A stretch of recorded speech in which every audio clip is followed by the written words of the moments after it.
YouTube ಚಾನಲ್ಗೆ ಆತ್ಮೀಯವಾದಂಥ ಸ್ವಾಗತ. ಚಿನ್ನದ ಬೆಲೆ ಒಂದೇ ವಾರಕ್ಕೆ 9,000 ಇಳಿಕೆ, ಬೆಳ್ಳಿ 30,000ಕ್ಕೆ ಕುಸಿತ. ಆಭರಣ ಖರೀದಿದಾರರಿಗೆ ಸಕಾಲವೇ?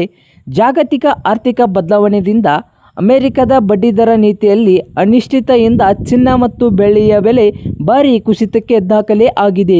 ಕಳೆದ ಒಂದು ವಾರದಲ್ಲಿ ಚಿನ್ನ ಪ್ರತಿ 10 ಗ್ರಾಂಗೆ 9,000ಕ್ಕೂ ಹೆಚ್ಚು ಇಳಿಕೆಯಾಗಿದ್ದರೆ ಬೆಳ್ಳಿಯ ದರ ಬಂದು ಕೆಜಿಗೆ 30,000ಕ್ಕೂ ಹೆಚ್ಚು ಕುಸಿದಿದೆ. ದಾಖಲೆಯ ಗರಿಷ್ಠ ಮಟ್ಟದಲ್ಲಿ ಜರಿದಿರುವ ಈ ದರ ಇಳಿಕೆಯಿಂದ ನೋಡೋದಾದರೆ ಹೂಡಿಕೆದಾರರು ಆತಂಕ ಮೂಡಿಸಿದ್ದಾರೆ.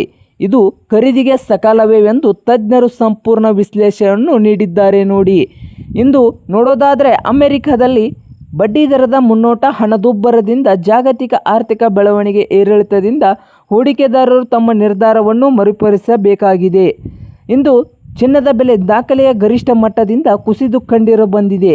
ಹೂಡಿಕೆದಾರರಲ್ಲಿ ಆತಂಕ ಮೂಡಿಸಿದ್ದು, ಇಂದು ಆತಂಕ ಪಡುವ ಸಮಯವೇ ಅಥವಾ ಚಿನ್ನ ಬೆಳ್ಳಿ ಖರೀದಿಗೆ ಸಕಾಲವೇ?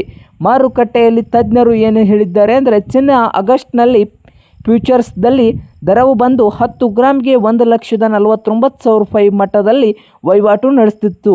ಒಂದೇ ದಿನದಲ್ಲಿ 2,520 ರೂಪಾಯಿ ಕುಸಿದಿದೆ. ಕಳೆದ ಒಂದು ವಾರದಲ್ಲಿ ಇದು ಬರೋಬ್ಬರಿ 9,390 ರೂಪಾಯಿರಷ್ಟು ಇಳಿಕೆ ಕಂಡಿದ್ದು, ಕಳೆದ 3 ತಿಂಗಳಿನಲ್ಲಿ ಒಟ್ಟಾರೆ 20,000ರಷ್ಟು ದರ ಇಳಿಕೆ ಆಗಿದೆ. ಬೆಳ್ಳಿ ಬಂದು ಜುಲೈ ಫ್ಯೂಚರ್ಸ್ದಲ್ಲಿ ನೋಡೋದಾದರೆ ಕೆಜಿಗೆ 2,35,400 ರೂಪಾಯಿ ಮಟ್ಟದಲ್ಲಿ ತಲುಪಿತ್ತು. ದಿನದ ವಹಿವಾಟಿನಲ್ಲಿ 3,120 ರೂಪಾಯಿ ಕುಸಿದಿದೆ. ಇನ್ನು ಕೆಲವೇ ಒಂದು ವಾರದಲ್ಲಿ ಬೆಳ್ಳಿಯ ದರ ಬರೋಬ್ಬರಿ 30,000ರಷ್ಟು ತೀವ್ರವಾಗಿ ಕುಸಿದಿದ್ದು, 3 ತಿಂಗಳ ಅವಧಿಯಲ್ಲಿ ಬೆಳ್ಳಿ ಒಟ್ಟು 41,000ರಷ್ಟು ಅಗ್ಗವಾಗಿದೆ. ಬೆಲೆ ಕುಸಿತಕ್ಕೆ ಏನಾಗಿದೆ ಅಂದರೆ, ಅಮೆರಿಕದಲ್ಲಿ ಕಳೆದ 2 ವರ್ಷಗಳಿಂದ ಅಮೆರಿಕ ಫೆಡರಲ್ ರಿಸರ್ವ್ ಬ್ಯಾಂಕ್ ಬಡ್ಡಿದರವನ್ನು ಕಡಿಮೆ ಮಾಡಬಹುದು ಎಂದು ನಿರೀಕ್ಷೆಯಿಂದ ಚಿನ್ನದ ದರ ಭಾರೀ ಏರಿಕೆ ಕಂಡಿತ್ತು. ಆದರೆ ಅಮೆರಿಕದಲ್ಲಿ ಹಣದುಬ್ಬರದ ನಿಯಂತ್ರಣಕ್ಕೆ ಬರದೇ ಇರದ ಕಾರಣ ಆರ್ಥಿಕ ಡೇಟಾ ಬಲವಾಗಿದ್ದರಿಂದ ಬಡ್ಡಿದರದ ಕಡಿತ ಆಸೆ ಸದ್ಯಕ್ಕೆ ಕೈಗೊಳ್ಳುವ ಲಕ್ಷಣ ಕಾಣ್ತಾ ಇದೆ.